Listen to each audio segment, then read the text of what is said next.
ជាស្បត់ស្បាយក្រំដួងព្រះខាព្រះពេញបរមីរៀមលោកได้អោក្រសោកាយអូគ្រាត្រីស្ងាត់សូដល់ស្នេហ៍ពេលក្ដី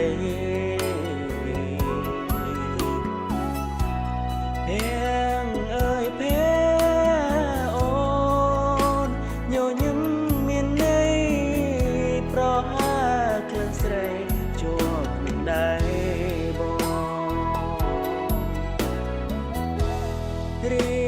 ត្រីរស់នោចដោយប្រាំបើសល់តែតាវើសាសាប់ឆ្លើយឆ្លងជុំនូពីអូ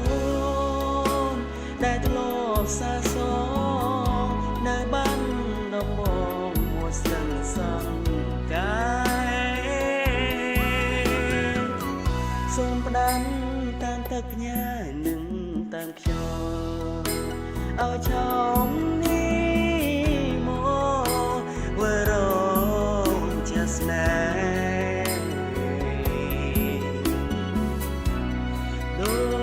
យគ្រាត្រីកាពេញប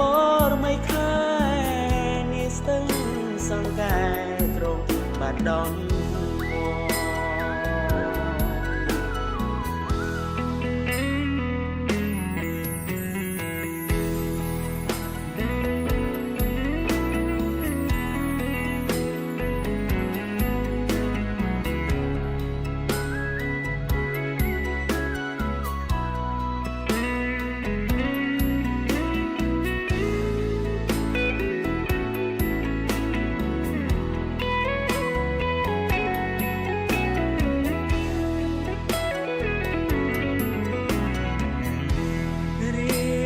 ត្រី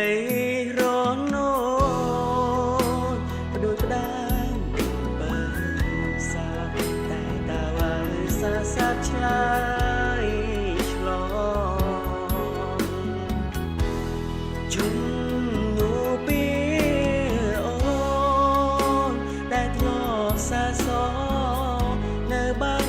ដំបងមួយស្ទឹងសង្កាផ្ដាំតាមទឹកផ្ញើនឹងតាំងចូលឲ្យឆោមនេះមកវិលរ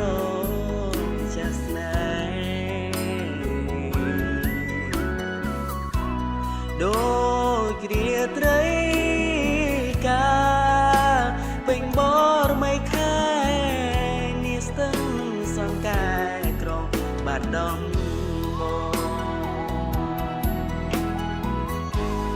ស្ទឹងសង្កែក្រុងបាន